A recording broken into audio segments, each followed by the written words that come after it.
Hi friends, welcome to PJ's Kitchen. இன்னைக்கு என்ன recipe செய்ய போறேன்னா கோங்குரா பச்சடி. இத புளிச்சக்கீரைன்னு சொல்லுவாங்க தமிழ்ல. வாங்க அது எப்படி செய்யறதுன்னு பார்க்கலாம். நான் இன்னைக்கு 2 கட் புளிச்சக்கீரை எடுத்துர்க்கேன். காம்பெல்லாம் எடுத்துட்டு கீரையை மட்டும் இந்த மாதிரி க்ளீன் பண்ணி வாஷ் பண்ணி எடுத்துக்கோங்க. இந்த மாதிரி க்ளீன் பண்ணி வாஷ் பண்ணி எடுத்துக்கணும். தாளிக்கிறதுக்கு ஒரு பெரிய வெங்காயம் மீடியம் சைஸில் கட் பண்ணி வச்சுருக்கேன். 20 சின்ன வெங்காயம், 10 பல் பூண்டு எடுத்திருக்கேன். ஸ்டவ் ஆன் பண்ணி கடாய் வச்சிடலாம். கடாயில் 1 ஸ்பூன் எண்ணெய் சேர்த்துக்கலாம். எண்ணெய் காஞ்சிட்ட அப்புறம் 8 காஞ்ச மிளகாய் சேர்த்துக்கிறேன். நீட்டு மிளகாய் உங்களுக்கு காரத்துக்கு ஏற்ற மாதிரி சேர்த்துக்கோங்க. ஃபர்ஸ்ட் காஞ்ச மிளகாவை ஒரு 2 நிமிஷம் ஃப்ரை பண்ணி எடுத்துக்கலாம்.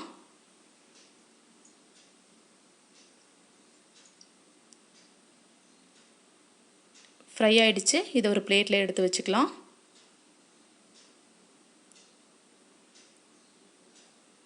நெக்ஸ்ட் க்ளீன் பண்ணி வாஷ் பண்ணி வச்சுருக்க கீரையை சேர்த்துக்கலாம்.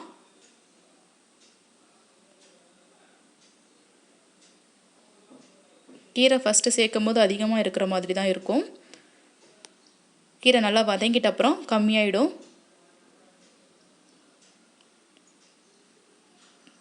கீரை நல்லா வதக்கி எடுத்துக்கணும்.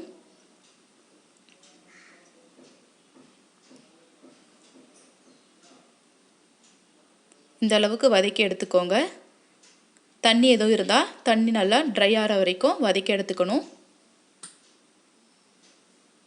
இது நல்லா வதங்கணும். நல்லா குழையிற அளவுக்கு வதக்கி எடுத்துக்கோங்க. இந்த அளவுக்கு வதக்கி எடுத்துக்கணும்.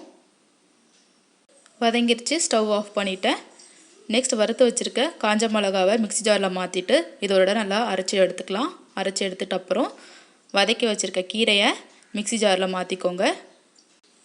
தேவையான உப்பு சேர்த்துக்கலாம். உப்பு சேர்த்துட்டு அரைச்சி எடுத்துக்கணும். ரொம்ப சாஃப்டாக அரைச்சி எடுத்துக்கக்கூடாது. இந்த அளவுக்கு அரைச்சி எடுத்துக்கோங்க.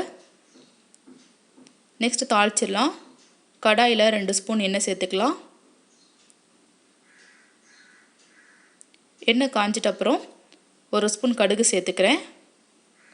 கடுகு நல்லா பொரிஞ்சிட்ட அப்புறம் 2 காஞ்ச மிளகாய் சேர்த்துக்கலாம்.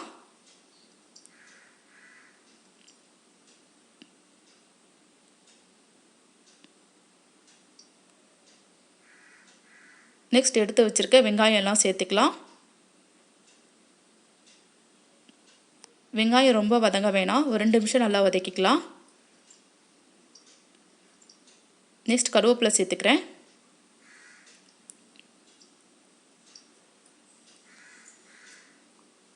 வெங்காயம் ரொம்ப சின்ன சின்னதாக கட் பண்ணி சேர்த்துக்கக்கூடாது. கொஞ்சம் பெருசாக இருந்தால் சாப்பிட்றதுக்கு நல்லாயிருக்கும்.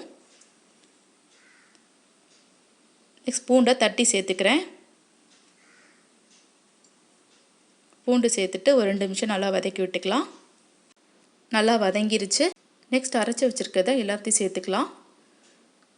இந்த மாதிரி சேர்த்துட்டு ஒரு 2 நிமிஷம் நல்லா வதக்கி விட்டுக்கோங்க. உப்பு கம்மியாக இருந்தால் டேஸ்ட் பண்ணி சேர்த்துக்கோங்க. ஈஸி அண்ட் சிம்பிளான கோங்குரா பச்சடி ரெடி ஆகிடுச்சு. ஸ்டவ் ஆஃப் பண்ணிடலாம். நீங்களே இது மாதிரி செஞ்சு ட்ரை பண்ணி பாருங்கள். என் வீடியோ பிடிச்சிருந்தால் என் சேனலை சப்ஸ்கிரைப் பண்ணுங்கள், லைக் பண்ணுங்கள், ஷேர் பண்ணுங்கள், கமெண்ட் பண்ணுங்கள். தேங்க்ஸ் ஃபார் வாட்சிங்.